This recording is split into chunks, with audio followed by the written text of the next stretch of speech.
الله الرحمن الرحیم. السلام علیکم. انوار د پیشمنی کې تاسو ټول ته هرکلی وایم. هیله لرم چې روغ جوړ به یې، خوشحاله به یې. زمونږ لومبۍ اشره د رمضان لومبنۍ اشره ختم شوه. مونږ په دویمه اشره کې داخل شو. د دویمې اشرې دپاره مونږ خپل ځان دپاره څه تیاریانې کړي دي. مونږ به د الله تعالی نه د معافرت دپاره څومره دعاګانې غواړو. آیا مونږ د دې اهل یو چې مونږ په صحیح معنو کې الله ته مخامخ شو او مونږ په صحیح معنو کې د الله نه د ځان دپاره، د خپل اولاد دپاره، د خپل خلکو دپاره د بخښنې دعاګانې وکړو. ګرانو کتونکو، انسان ډیر زیات عاجز څیز دی او دا په مونږ باندې د الله تعالی ډیر زیات لوی رحمت دی چې الله تعالی مونږ دې رمضان ته یا داسې ډیر رمضان چې کوم تیر شوي دي، رمضان المبارک، چې هغې کې مونږ خپل عبادتونه کړي دي، خو مونږ دا پته نشته چې آیا دا عبادتونه الله تعالی زمونږ قبول کړي دي او که نه. لومبنۍ مسله دا جوړیږي چې مونږ الله تعالی ته په زارۍ شو چې زمونږ عبادتونه، زمونږ څومره هم ښه عادتونه، زمونږ څومره هم روجې دي، هغه الله تعالی قبول کړي. هغې نه پس چې کوم دی نو مونږ بیا دا ووایو چې آیا مونږ دا عبادت او مونږ دا خپل ښه کار یا مونږ دا قرآن یا روجه چې کوم نیسلې ده دا هم په صحیح معنو کې په صحیح طریقه باندې نیسلې ده. که مونږ صرف دا وایو چې مثلا ما خولې ته کورې اچولی دی، زه پېشمنۍ کوم او زه ماښام روژه ماتوم او زه 15 وخت جمعات ته زه مونځ کوم، په دې باندې زه عمل نه کوم، نو زما په خیال چې دا روژه نه ده، دا هسې دنیا ته ښودنه ده چې مطلب ما روژه نیسلې ده. کله چې مونږ روژه نیسو د هغې ډېر زیات دی، لکه د روژې هر څه روژه ده. ستا د سترګو روژه ده، ستا د غوږونو روژه ده، ستا د پوزې روژه ده، ستا د لاسونو روژه ده، ستا د خپو روژه ده، ستا د زړه روژه ده، صرف ستا د ژبې روژه ده چې لکه ته په غوږونو باندې داسې خبره وانورې چې هغه خبره د ګناه خبره ده. ته په پوزه باندې داسې څه ونه د هغې تا بوی تا له داسې بوی سره نشي چې هغه بوی ټیک نه دی. ته په سترګو باندې داسې څه ونه وینې چې هغه د ګناه طرف ته تا بوځي. ته په لاسونو باندې داسې څه حرکت ونه کړې چې هغه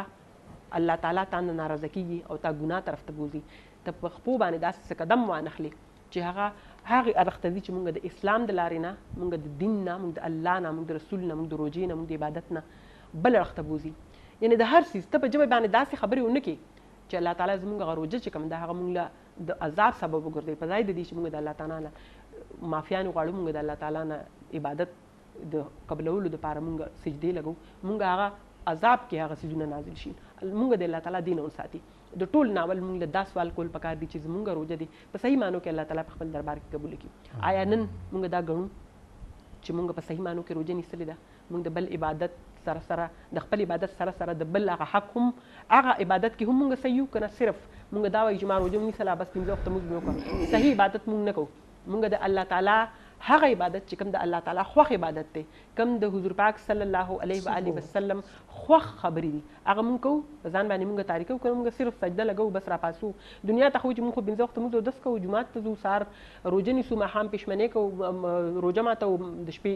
په 3 بجو باندې پېشمنۍ کوو، ډېر وخورو ډېر وڅکو او بس هغې نه پس چې کوم دی نو بیا میاشت ختمه شي مونږ وایو چې بس مونږ خو ډېره توره ووله ځکه چې مونږ 10 روژې ونیسلې یا یو کم 10.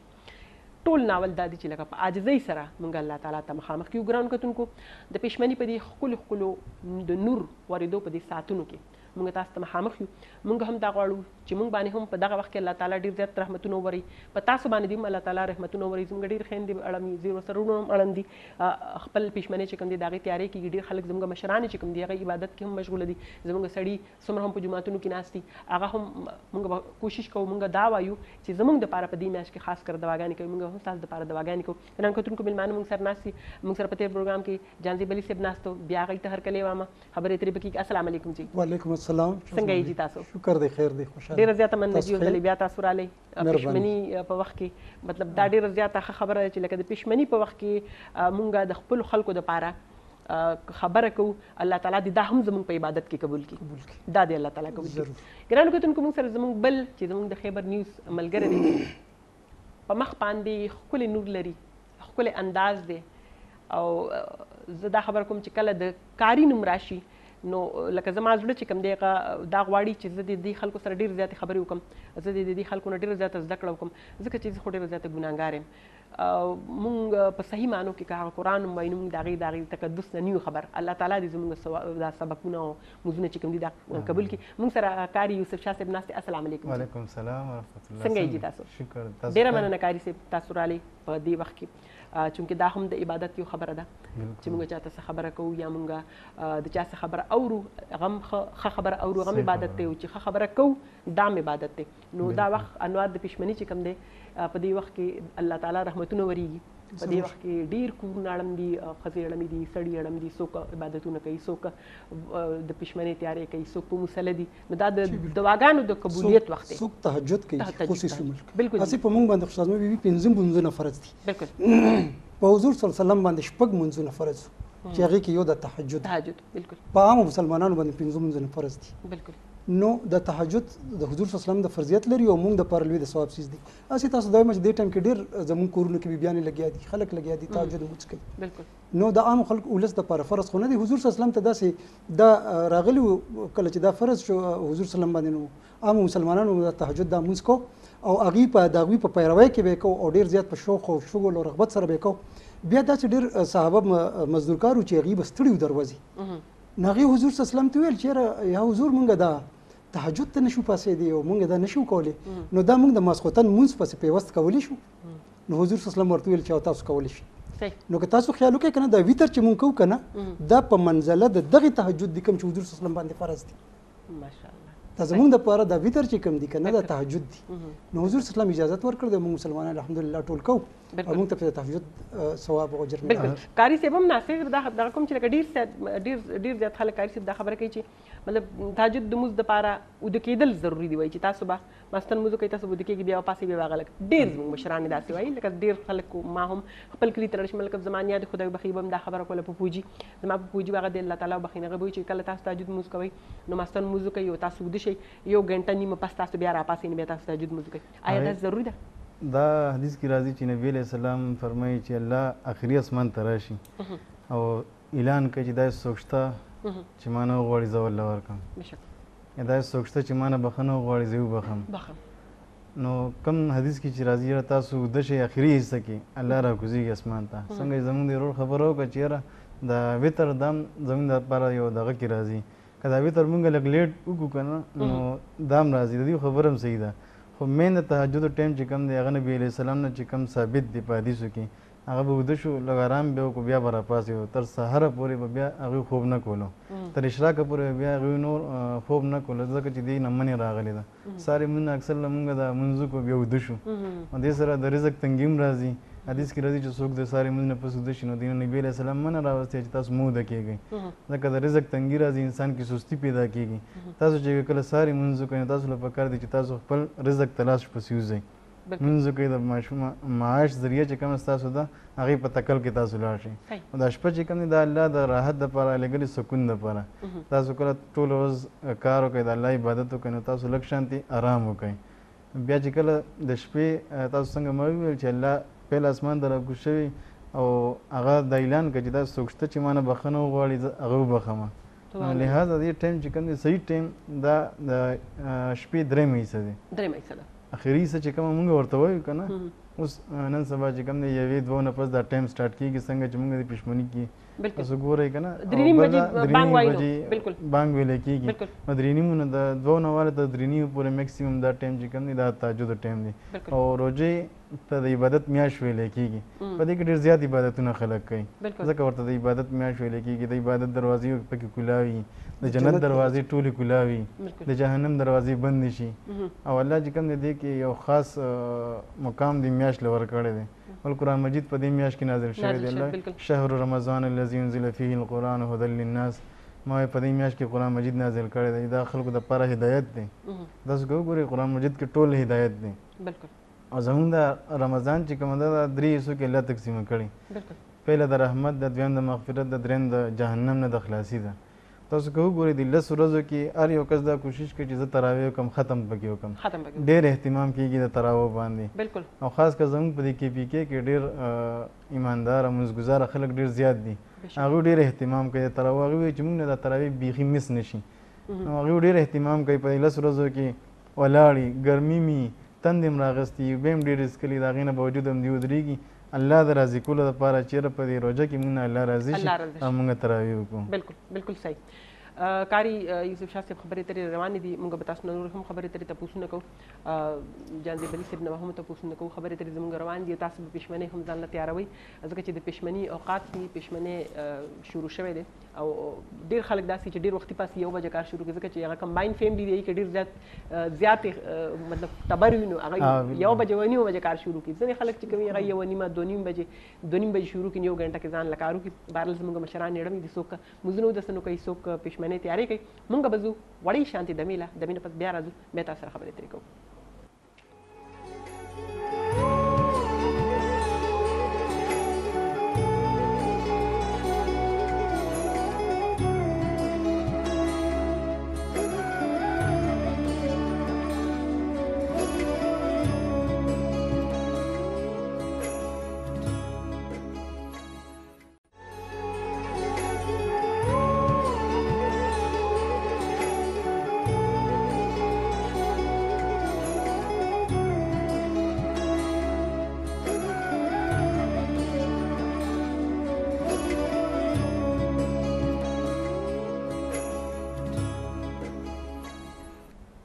جی انوار د پېشمنۍ کې یو ځل بیا تاسو ته موږ هرکلی وایو ګرانو کتونکو د مغفرت اشره شروع شوې ده مطلب په شروع کېدو ده کله چې تاسو روژه ونیسئ د مغفرت اشره کې به تاسو داخل شئ موږ به کوشش کوو چې الله تعالی نه د بخښنې دعاګانې وغواړو او بیا به دا کوشش کوو چې الله تعالی ته دا سجده لګو چې الله تعالی دې زموږ دا دعاګانې قبولې هم کړي جانزید صاحب مغفرت اشره شروع شوه چې بالکل په دې اشره کې مونږ ته الله تعالی په قرآن کې څه بیانوي چې آیا مونږ روژه په کوم طریقه باندې ونیسو مونږ کومې وظیفې وکړو په خصوصي ښځې چې کومې دي هغوی زیاتې وظیفې کوي نو زموږ څومره زنانه ناستې دي هغوی ډېرې زیاتې مطلب ما سره په سیلفون باندې ډېر د هغوی نه هغوی وایي چې لکه داسې تاسو څخه ښکاري صاحب راشي یا تاسې څوک سکالر راشي یا داسې په قرآن مین ستاسو په شان چې داسې راشي نو وایي چې وظیفې پکار دي چې لکه مونږ کومه وظیفه وکړو چې ډېر زیاته معتبره وظیفه ده نو په دې 10 ورځو کې مونږ له څه کول پکار دي د دې 10 ورځو دپاره چې کوم وظیفه مونږ کوو اسم استغفار ډېر ویل پکار دي بالکل خو د دې اشرې د مغفرت د اشرې وظیفه هم چې کومه ده نو قد استغفر الله ربي من كل ذنب واتوب الیه یا الله زما مغفرت وکړي او زما ټول ګناهونه معاف کړي او زه رجوع کوم یا الله تا ته نو رجوع کوي په استغفار سره نو په دې اشاره کې خصوصي طور د استغفار وظیفه ډېر زیات پکار ده ځکه چې په دې آیت سره الله ته نزدېکت ملاویږي او د ګناهونو اعتراف کیږي د ګناهونو اعتراف باندې بس د مغفرت اشاره کې تاسو ته یو وړوکی واقعه د موسی علیه السلام بیان کوم جی موسی علیه السلام چې کله الله سره کلام کوي یو ورځ نو الله رب العزت ته فرمایي چې یا الله رب العزت ما ته د خپل امت داسې یو کس وښیه چې هغه ډېر زیات ګناهګاري سیاکاري خطاکاري او یا رب العزت چې هغه ته ناخوښي الله رب العزت ورته وفرمایل چې یا موسی ته چې سحر کله د کوره وځي او تعالی څوک مخې له درغې کنه نو دغه هغه بنده دی چې ما ته ډېر زیات ناخوښه دی او هغه ما ته دغه ګناهګار بنده دی موسی علیه السلام چې کله د کور نه بهر تشریف راوړي نو ګوري چې یو کس دی او هغه په اوږه باندې خپل بچی کېنولی دی او ځنګل طرف ته روان دی هغه چې هغه وکړه ډېر زیات طبیعت خراب شو چې یا الله دا بنده دا خو تا ته ډېر زیات ناخوښ دی او ډېر زیات مردود دی او ډېر زیات ستاسو بدی شي هغه ډېر زیات طبیعت خفه شو الله رب العزت ته فرمایي بنده خو تیر شو سړی لاړ بچي په اوږه ځنګل طرف ته روان دی موسی علیه السلام الله رب العزت ته سوال کوي چې یا رب العزت ما ته اوس داسې بنده وښیه کوم چې تا ته زما په امت کې د ټولو نه محبوب ترین دی او ډېر زیات تا ته خوښ دی او ډېر زیات تاسو ورسره مینه کوي او ډېر زیات په تاسو رحمت کړی دی او الله رب العزت ورته فرمایي چې یا موسی ته به د دې لیدو دپاره د ماښام ټایم انتظار کوي نو ته چې ماښام کله د کور نه راوځي او کوم سړی ته ووینې نو دغه به ما ته زما خوښ بندوي موسی علیه السلام بېچینۍ سره د ماښام انتظار کوي سړی روان دی ځنګل طرف ته په اوږه باندې بچی دی هغه بچي خپل پلار نه سوال کوي چې یا بابا د دې ځنګل نه لوی څه شته نو بابا ورته وایي خپل پلار چې او بچي د دې ځنګل نه لوی دا غر دی دا پهاړ دی دا دومره دروند لوی هغه بچي ورته وایي چې بابا د دې پهاړ نه لوی څه شته د دې غر نه لوی څه شته هغه ورته وایي چې او بچي د دې غر نه لوی څه شته او هغه دی د اسمان ډېر وسیع او ریز دی او د دې انتها نشته چې الله دا څومره لوی پیدا کړی دی هغه بچی ورته وایي چې یا بابا د دې اسمان نه لوی څه شته هغه پلار ورته ډېر په ملامتیا سره وایي چې یا بچی د دې اسمان نه لوی ستا د دې پلار ګناهونه دي ستا د دې پلار خطاګانې دي ستا د پلار سیاکارۍ دي ستا د پلار کوتاه لغزشونه دي الله رب العزت ته د اعتراف جرم دومره خوښیږي چې په دوه باندې رحم کوي او د مقبولیت او قبولیت درجې ته رسوي او د لپاره اجر مرتب کوي او د خپل مقرب بنیانو کې حسابي ماښام چې کله موسی علیه السلام د کور راوځي او د سړی را روان دی چې وی کته ماغه سړی کوم چې ساره غلی دلی موسی علیه السلام هریان دریان یا الله یا الله دا سم اجر دا سکی صدا دا سم محمد سحر هم دا سړی تاسو ماته خولو چې دا زما مردود بنده دي زما ناخوخ بنده دي ګناګار بنده دي سیاکار بنده دي اوس تاسو ماته دا خیج دا ماته مقبول او مقرب بنده دي د دې وجه څه ده هغه ورته چې یا موسی د چې ستانه رخصت شو د باندې کوم سوالونه خپل بچی کول او د کوم جوابونه کول او کوم زیاته دی په سوال او جواب کې ورسید بس اغه زما رحمت په جوش کې راوستو دی ما د اغه طرف نه راوړو دی طرف لہذا په دې د مغفرت په اشاره کې زه وایم چې موږ ټول ګناګار سیاکار یو په دې اشاره د مغفرت کې مونږ ټولو ته اقرار او مصمم اراده پکار ده او عهد پکار دی الله سره چې مونږ به بالکل ګناه نه کوو نو که مونږ چرې ان کیس که مونږ ګناهګار یو خیر ته خدای ته ناخوښ یو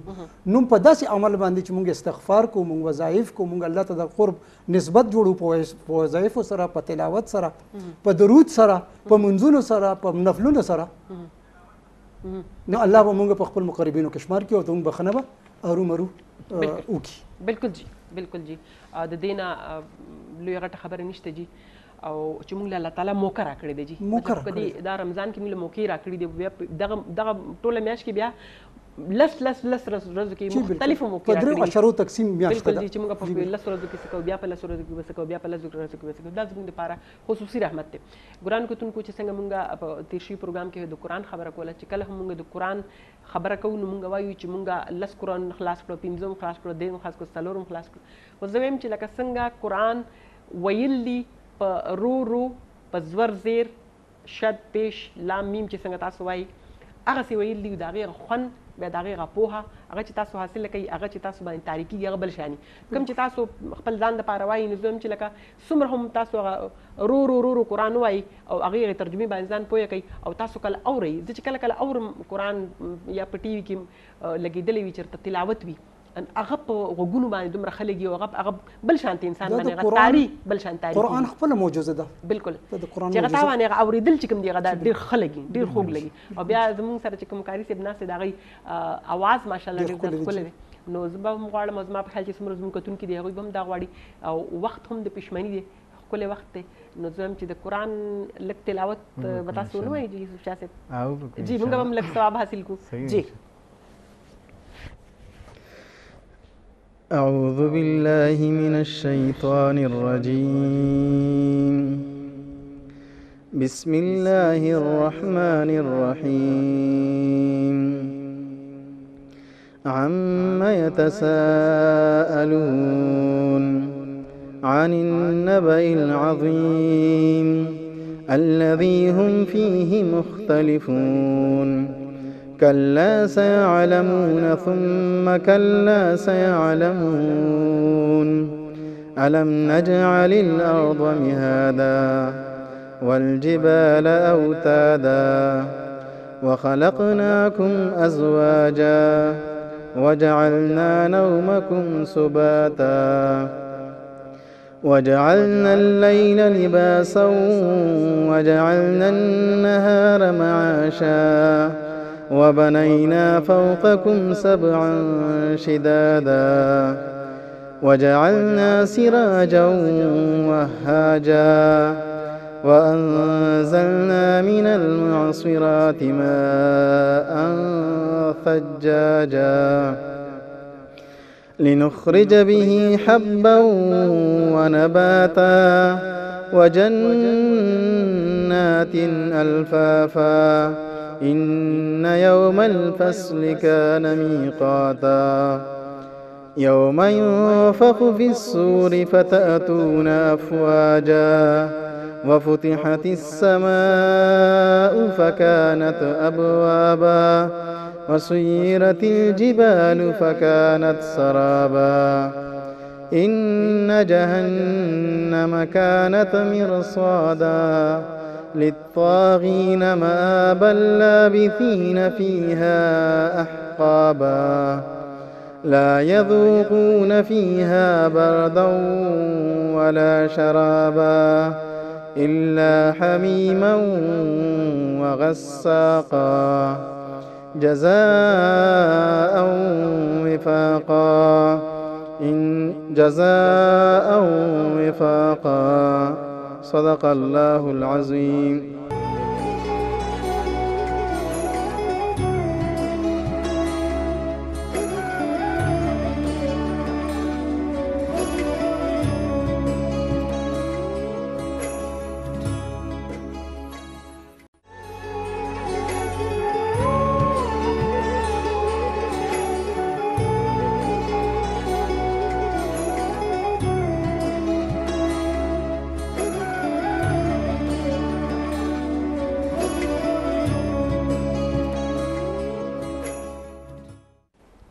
جی ګرانو کتونکو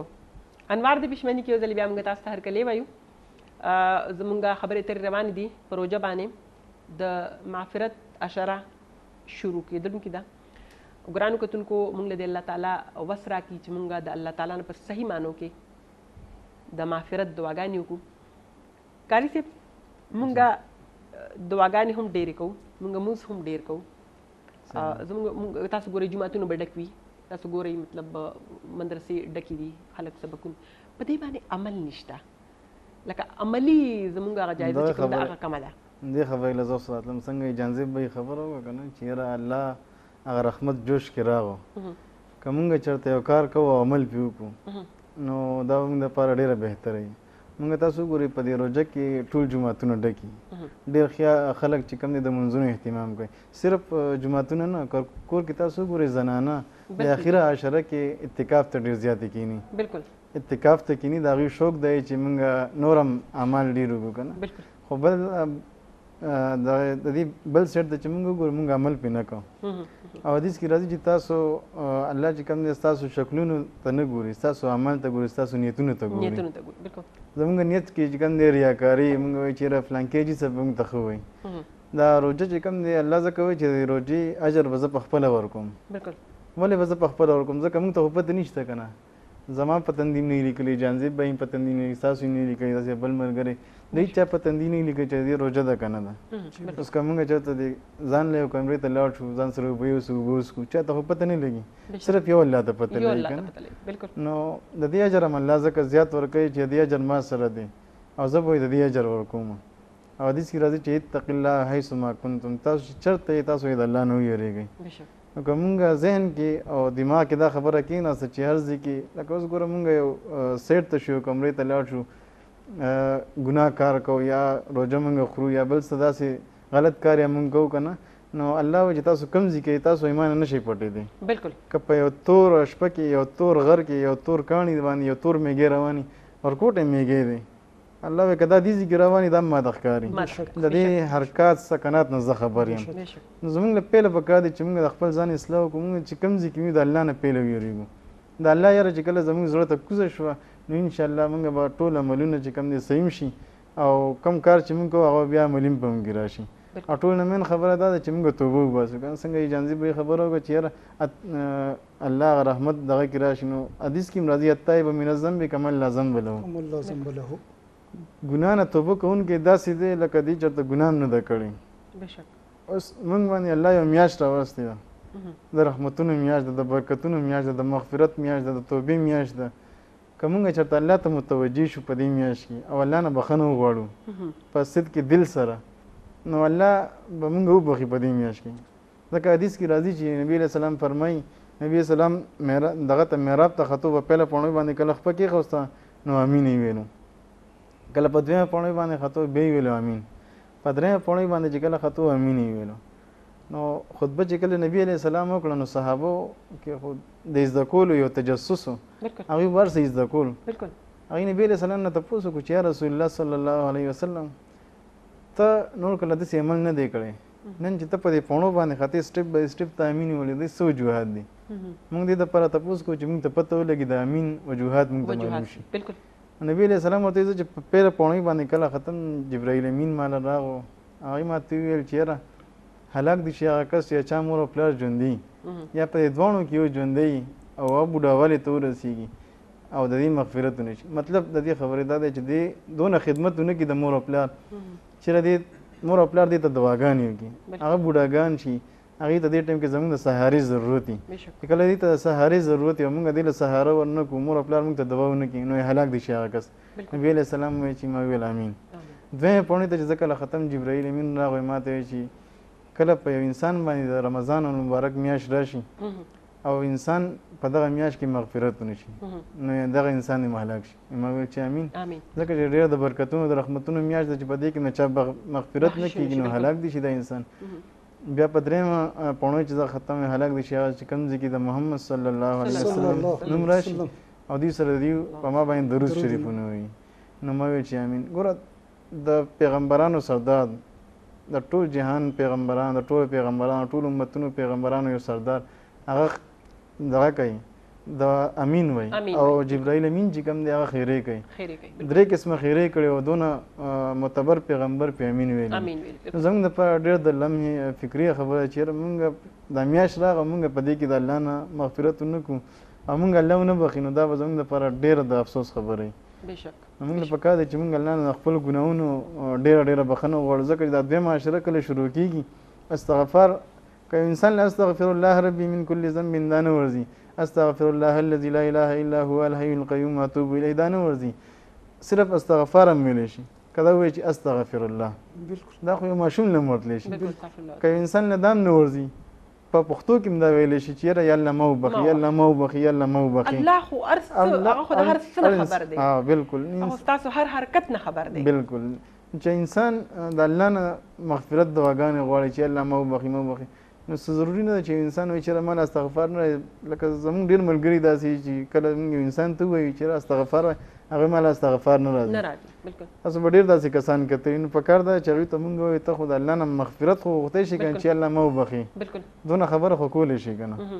نو موږ له پکار دی چې ډېر مغفرت وغواړو، ځکه د رحمت هغه کومه اشره به موږ نه تېره شوه،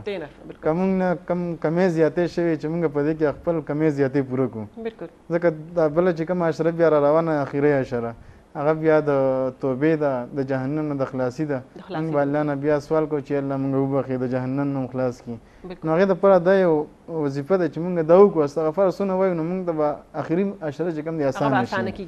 الله به راته اسانوي که نه زموږ به ګناهونه توبه ایستي. نو دا موږ الله یو سیزن دی، څنګه چې موږ وایو که نه دا یو سیزن دی. الله بس لکه اوس که دلته زه ویم چې پلانکي ځای کې د سرو یو ډیری پروت دی ورشئ ځان له ترې راخلئ، نو هر یو کس به منډه وایي. دا د رمضان میاشت دا هم یو سیزن دی، الله وایي چې تاسو دې کې نیکۍ راغونډې کړئ، خو موږ نه راغونډو، ځکه چې یو مونځ سړیو کې په 20 مونځونو باندې قبلیږي، 70 مونځونو د هغې ثواب ورته میلاویږي، 70 درجې یو نیکي دې کې زیاتېږي، لکه یو مونځ په 80 درجې شي. نو تاسو په دې کې سوچ وکړئ نفل په فرضو باندې، نفل چې کم انسان کوي هغې ته د فرضو درجه میلاو شي. سبحان الله.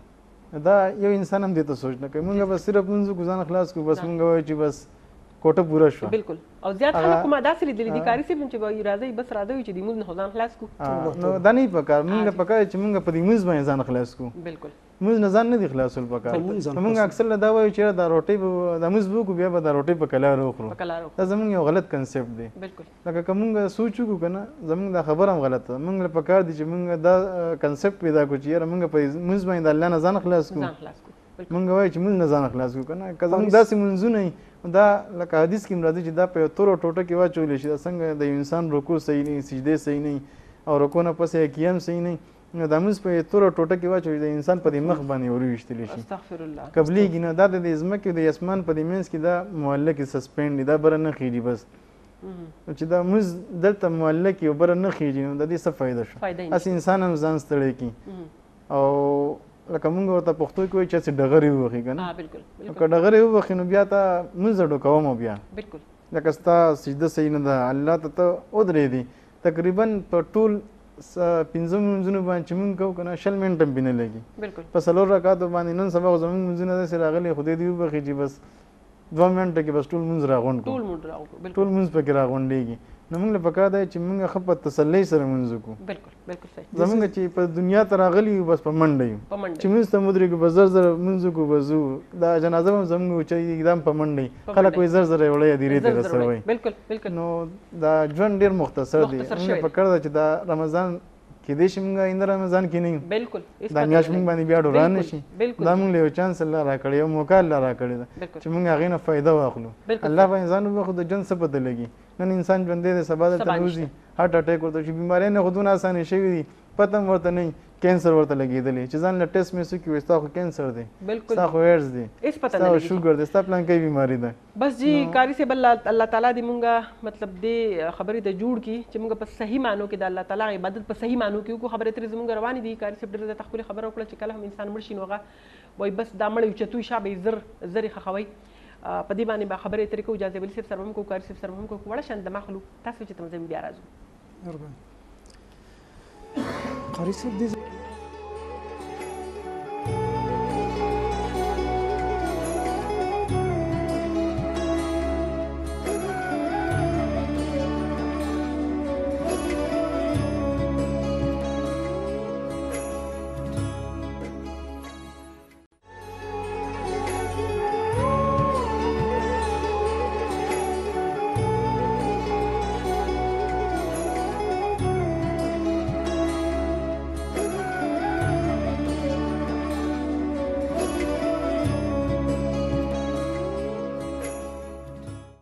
جی ګران کتونکو انوار د پښمنۍ کې یو ځل بیا تاسو ته موږ هرکلی وایو. خبرې ترې زموږ روانې دي. ستاسو پښمنۍ روان وي او زموږ چې کوم دي نو ښکلې مزېدارې خبرې روان دي. قاري صاحب ډېر زیاتې ښکلې ژورې خبرې وکړې او جانزیب علي صاحب هم ډېر زیاتې ښکلې مزېدارې خبرې کوي لګیا دي. او قاري صاحب یو خبره وکړه زما پام بیا دې طرف ته راواړو. دا پیټې زموږ د سر د پاسه پروت دی چې موږ به د دې دنیا فاني دنیا نه ځو. هغه الله ته پته ده چې کله زموږ مقرره ده. موږ 2 منټه پس یا 2 کاله پس یا 10 کاله پس یا 100 کاله پس خو تک دی دنیا نه. دا د قبر سخت دی دا د قیامت سخت دی دا د جنت او د دوزخ څومره مرحلې چې دا زموږ دپاره یو پیټه دی. نو چې په دې دنیا کې الله تعالی موږ ته دا موقع راکړې ده چې موږ د جنت او د دوزخ هغه لارې اختیار کړو چې کومه لاره جنت طرف ته تللې ده او موږ هغه لار نه اختیار کړو چې کومه دوزخ طرف ته تللې. دې کې موږ ولې لکه موږ دې کې بدلون ولې نشو کولی چې په ځای د دې چې موږ د جنت لار اختیار کړو موږ دوزخ طرف ته ولې سوچ کوو. هغه یو خبره چې الله تعالی په وړې شانتې خبره باندې خوشحالېږي په وړې شانتې خبره باندې الله تعالی خفه کېږي. موږ خبره ولې کوو چې الله تعالی پرې خفه کېږي. بله قاري صاحب دا خبره وکړه چې لکه کله هم د انسان زه دا خبره کوم چې انسان په دې ساه باندې مست دی. دا ساه هم پردی دی د الله تعالی وړوکې شانتي ورکړه ده یو ساه یې موږ له راکړه موږ په دې ساه باندې سم مست یو. موږ روان یو موږ ځمکې ته وو زه لاړم ته راپسې راځه. دا نه وایو چې دا ساه خو پردی دی زما دا ساه اوس الله تعالی وغواړي زما دا ساه اوس په دې ساعت لرې کړي قبض به یې کړي. بیا دا بوت چې کوم دی بیا به دا شازمني بیا به وایي دا مړی ولامبوئ د مړي جنازه څه ټایم ده د مړي درېیمه کله ده یعنې بیا دا هغه نوم نه بیا څوک نه علي جي زر زر وړی کور کې چې کوم زوی کومه ښځې مور او پلار یې هغې به وایي چې یاره دا مړی بس تنګ وي بیا تنګ یې بیا هغه نوم ګوره انسان چې کوم درې شیزونو دپاره پهله منډې تړلې وایي هلې ځلې کوي. پهله دا وایي زما نوم دې اوچت شي ما ته دې عزت میلاو شي شهرت دې میلاو شي چې ورته میلاو شي بیا دا وایي چې ما ته دې مال میلاو شي دولت دې میلاو شي. بله دا خبره درېیمه خبره دا ده چې هغه وایي زما خاندان دی غټ وي زما دې په خاندان کې ونه وي چې کله انسان مړ شي پهله ترې نوم لاړ شي دا فلانکې خان دی خان دې لرې شي مړی شو مړی لرې کوي درته نه. دویم چې کوم دی د دې کم مال دولت وي هغه ترې لرې شي. پهله چې کوم هغه که زوی که پلار یې څوک ورسره هسپتال کې پهله جیب ګوري چې جیب کې څه شته که نشته. موږ ډېر داسې وکتل که نه چې کوم هسپتال کې انسان ساه ورکړي نه یا سامان ترې ټول وباسي وایي څوک ترې دا جیب ونه وایي. نو پهله ترې هغه مال هغه نوم ترې خود لاړو یاره پلانکې مړ شو. بیا دویم چې دا کم مال یې دا تللی شي کله چې دا بیا خښ کړي کم رشتې دار یې یا ښځه یې بچي بچو دپاره دی حلال او حرام هر څه کوي هغه هم ترې بیا چې کله خښ کړي 2 منټه ورسره کښېني هغوی هم ترې بیا روان شي. اوس دا نه کوي چې 2 منټه هغه دیره کې که ماښام یې خښ کړي بیا وایي یاره دا دیره د مونږ یېرېږو په دې دیره کې کښېني ورته نه 15 منټه هم بیا نه ایسارېږو بیا ترې را روان شي. نو دا 3 وړه شیزونه ترې بیا پاتې شي او انسان په دې کې په دې دنیا کې د شیزونو پیسو نه منډې وایي هر منډه تړله وایي نه حلال ته ګوري نه حرامو ته ګوري شپه ورځ ځان باندې یو کړي چې پیسې وګټم په کومه طریقه باندې زه لاړ شم چې د پلانکي حق وم د یو نه را دغه کوم بس زما الله دې له ولې ورکړې ده موږ په تقسیم باندې خپه یو چې دا ګاډي کې ګرځي ما سره ولې ګاډي نشته نو کله زموږ دا کنسپټ کلیر شو چې دا د الله تقسیم دی دې له ورکړې د مال هم راکړي نو ان شاء الله دا نفرتونه دا حسد دا بغض دا کینی دا څه به ختم شي اسانه به شي چې موږ ته ډېر زیات موږ ځان ته په خپل ډېر زیات ګرانه کړی چې ستا په جیب کې څومره پیسې دي مزما په جیب کې ولې نشته جان صاحب که تاسو خیال کړئ زموږ په دې رمضان کې مطلب موږ دا خبره کوو یو دین زموږ په کورونو کې داسې راځي لکه ما ډېر داسې کورونه کتلي ډېر بخښنې سره دا خبره کوم چې لکه زامن دي درې څلور زامن دي پای کې چې کوم زوی لږ زیات مالدار دی مور باغ ته ډېر زیات ښه ګوري خور باغ ته ډېر زیات ښه ګوري روندار باغ ته ښه ګوري پلار باغ ته چې کوم لږ شانتي غریب دی هغه به لږ پیسې پلار له کمې ورکوي دغه ښځې ته به هم ښه نه ګوري دغه بچو ته به هم ښه نه ګوري لکه زه یو دغه حدیث تاسو ته چې نبي علیه السلام نه یو کس راغو هغې ورته وایي چې یاره وایي زه صرف ګټم او زما دا وروڼه چې کوم دي دا کار نه کوي دوی وایي نه ګټي دوی وایي بېروزګاره ګرځي نبي علیه السلام ورته وایي دا مه وایه وایي دا تله چې کوم الله رزق درکوي دا د کشرانو وروڼو په برکت باندې د دوی رزق تا سره لیکلی شوی دی که چېرې تا دوی نه لاس واخیستو الله به تا باندې اشته رزق هم بند کړي دا موږ له چې الله راکوي دا کوم کس چې ښایي دا زموږ غلط کنسپټ دی لکه زموږ په پښتنو کې څنګه تاسو خبره وکړه که زموږ په پښتنو کې دا کنسپټ دی چې کوم یو کس لږ غوړي او لږ مالدار وي مور او پلار هم هغې نه تاویږي الان کې دا نه کوي چې دا کم کمزوري د هغې له لاس ورکړو موږ د هغې سهاره جوړ شو چې موږ هغه راوچت کړو معاشرې ته وښیو که نه خاص هم په خپلو خپو باندې ودرېدلی دی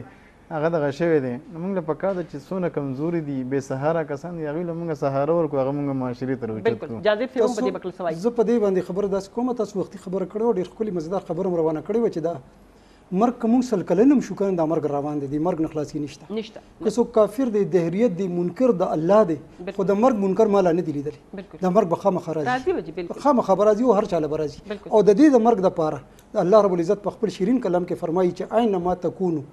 یدرککم الموت ولو کنتم فی بروج مشیده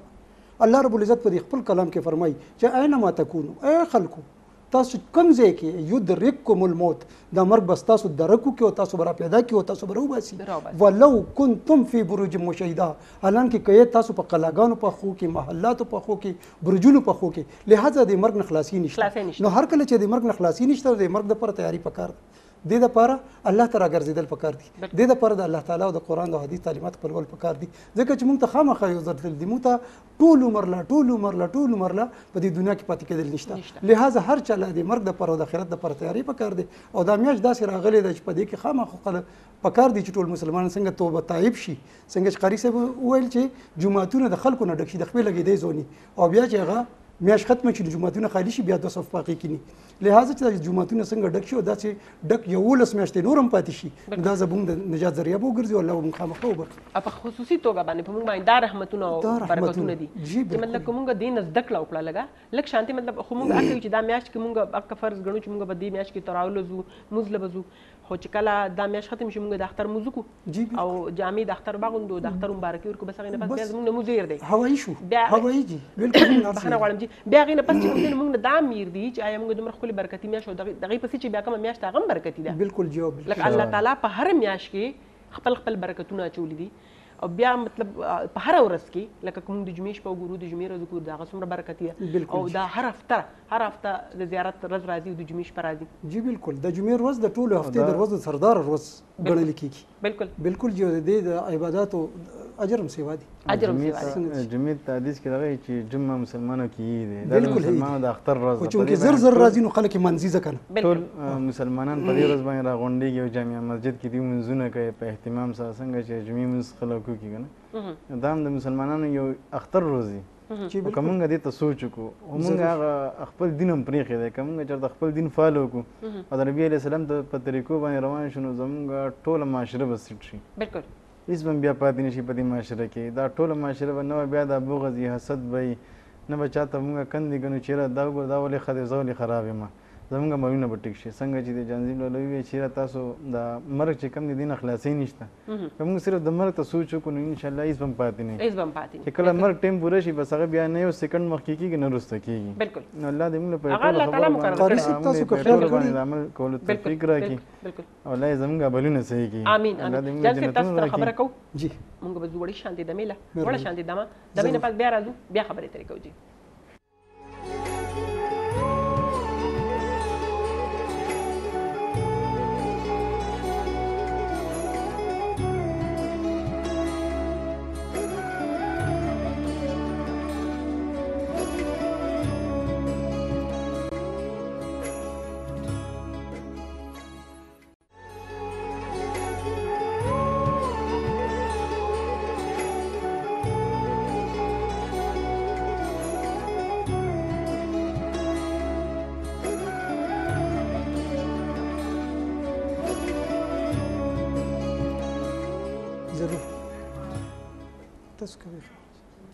جی ګرانو کتونکو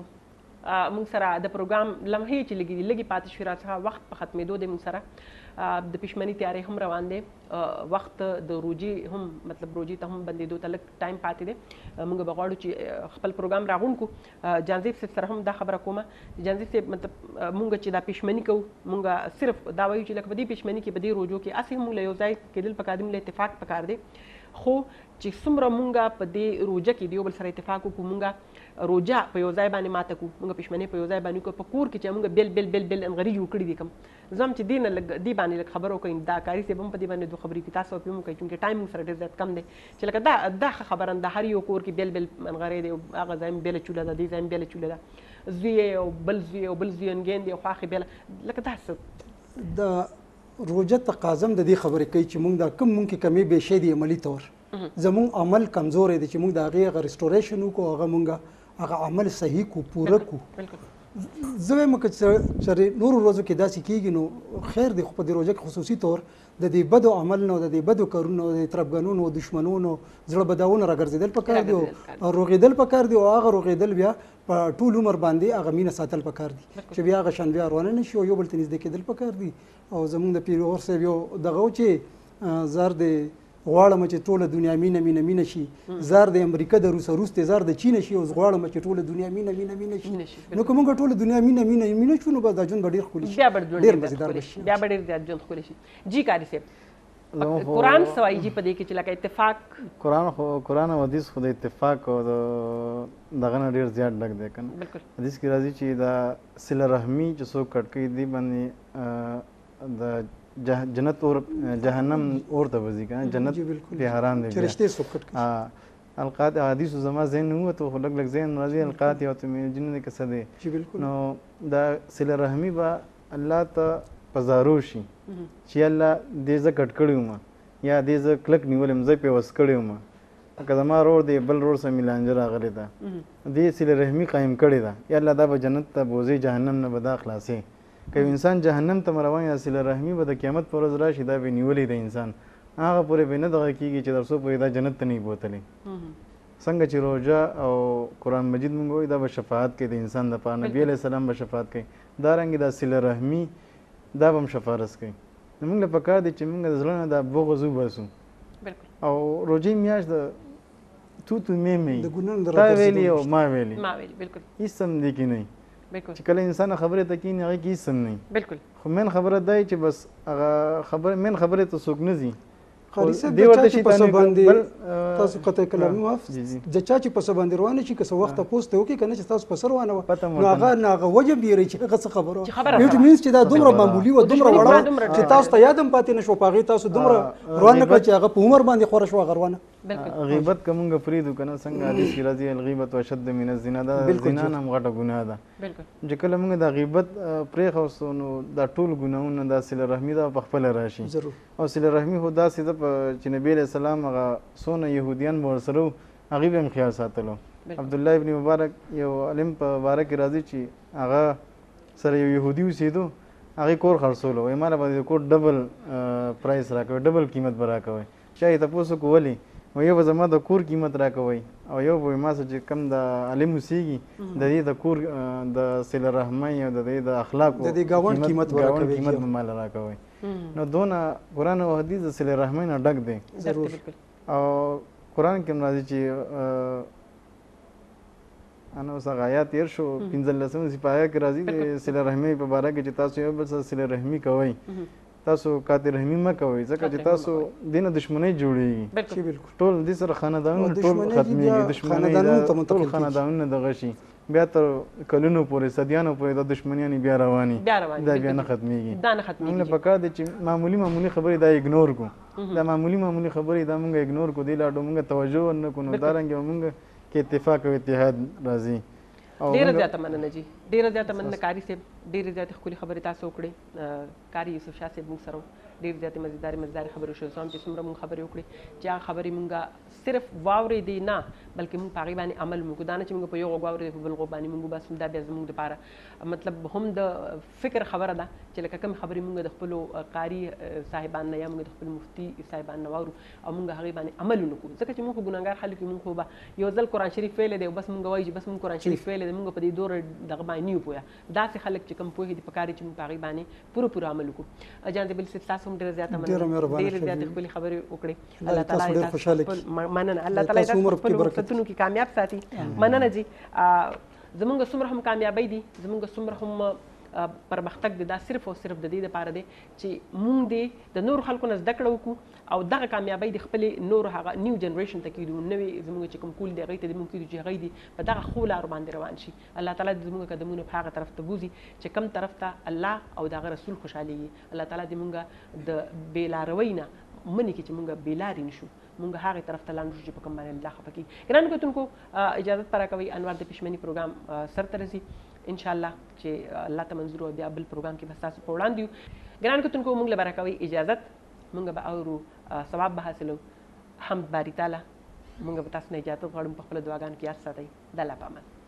Whatever is in the heavens and whatever is in the earth declares the glory of Allah, and He is the mighty, the wise.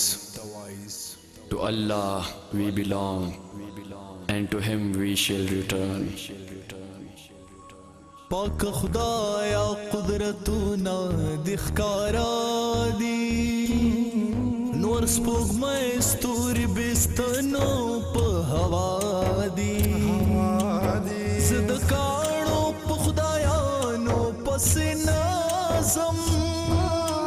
په معاشر په دنیا نښې د آیا دي، زما زمور مزبس ستا ثنا وایم چې صفات څه په دنیا دي هم دا ستا دي. الله الله الله الله چې تقدیر می تا لیکلې هر ساعت چې تابع دي نو دا ښه او بد ته څه دي؟ ته رحمان یې، ته رحیم یې، ته عظیم یې.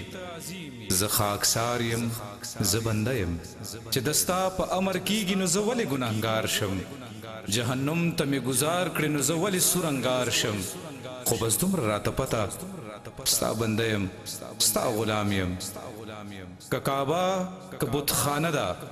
دواړه جوړ د تورو کاڼو، که کعبه که بتخانه ده دواړه جوړ د تورو کاڼو، چې ایمان میں مستحکم دے تو آقا تم مولائے تو یقین تم اللہ ہے. کونو مقام مالکا اللہ ہے دنیا مالکا اللہ ہے ہر چا مالکا رحم کا پما مالکا رحم کا پما مالکا. کونو مقام مالکا عید دنیا مالکا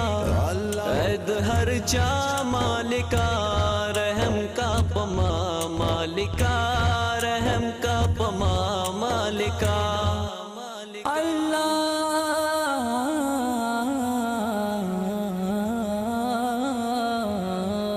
تو ہی کریم ہے، تو ہی رحیم ہے، تیرے ہی جلوے ہر زو رب عظیم ہے. تیرا نام لیا میرا کام بنا اللہ، جو تو نے مجھے قرآن دیا اللہ، میرے بل پہ کھڑی ہے یہ دنیا اللہ.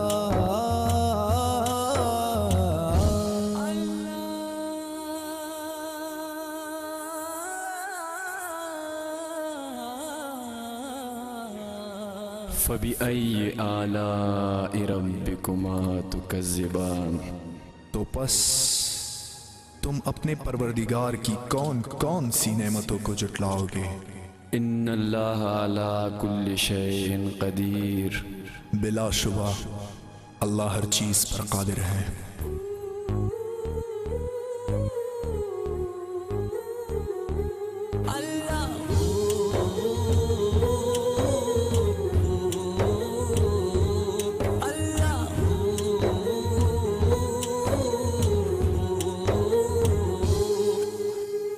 سنا ہم دے بھی پایان خدا را کہ سناشتر وجود ورد مارا خدا بدان تشریف ذات کی دادی انبیاء را آدانی ذات اتحاد کنی رحم